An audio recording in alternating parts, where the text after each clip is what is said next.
I'm here at Findlay Toyota featuring Following Findlay, and I have to say, JAMAAL McCoy, you're the general manager here, and I feel like I would follow you anywhere. Well, thank you, Angela. It's always good to see you. Yeah, you know, you have a really trustworthy just demeanor about you, as I was saying earlier.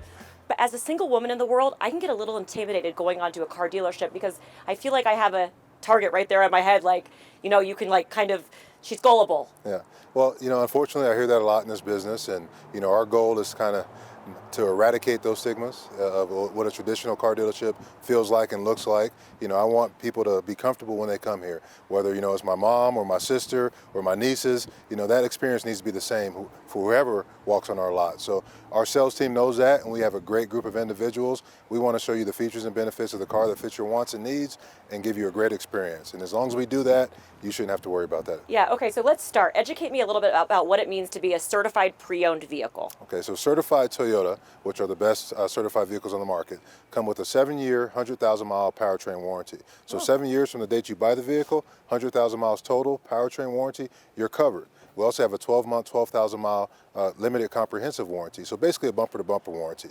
Every Toyota certified vehicle gets a 160-point inspection, and on top of that, you get 1-year roadside assistance. So it's different than any typical pre-owned vehicle where you have that backing and that coverage by Toyota, the manufacturer. Okay, impressive. I look like I'm crying. I'm not. My eyes are just watering terribly out here. But you know, JAMAAL, you are such a huge part of our community here. You're very vested. Yeah. Well, Prescott's home. You know, I love home, and this is where our roots are. You know, so we want to make sure that we give back to the community that's given so much to us, and we support all the different organizations in the community because we want it to be that people feel like we're part of the family.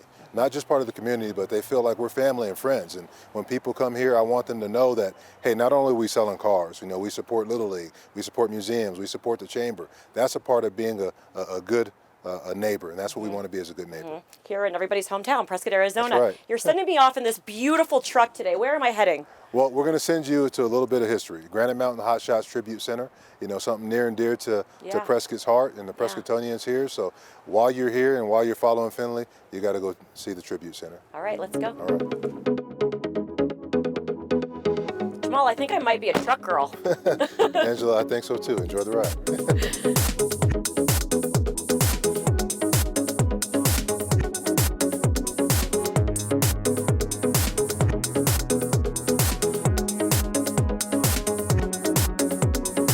JAMAAL, that was a great ride here. I'm absolutely in love with that truck. Tell me where you're taking me now. So, Angela, I'm taking you to the Granite Mountain Hotshots Learning and Tribute Center. I'm going to introduce you to John Marsh.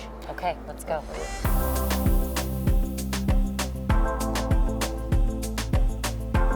So, John, you are actually Eric Marsh's father. Eric Marsh was the superintendent of one of those 19 fallen firefighters. Correct. So this has to be a very surreal experience for you to be here, I would imagine. It is, but it's also rewarding to see how the people still, after 8 years, respect and honor the firefighters. So tell us what people can expect to see when they come to the museum. Station 7, where they were at, had about a 70, 80-yard chain link fence around the parking lot. After the tragedy, people left memorabilia of all kinds, almost 8,000 items. Wow. They've all been museum to session and stored, and we have quite a few on display here. Kiosks you see look like the chain link fence, and on the kiosk is a biography and a story and pictures of each one. That's the tribute, and some of them will have educational materials on them. And we have, out of the 1,100 and some T-shirts, we have almost 800 on display. You know, it's interesting. I remember exactly where I was when I heard about the fallen firefighters, and I think a lot of people do, similar to 9/11 or where you were when Princess Di passed away. But I know there are people that, you know, didn't have any type of ties to Prescott. If you were in the community, we all know someone who knew someone. It definitely affected us. But I've heard that when people come in here now, even not really being a part of the community, they get a sense of just really identifying and getting to know each firefighter with what you've displayed here. A lot of them will go to each kiosk and read the story and the biography of all 19 of them.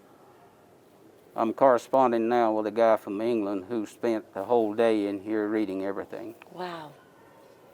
Wow. And so I know that you recently reopened due to COVID. You had to shut down for a little bit. Tell us the hours.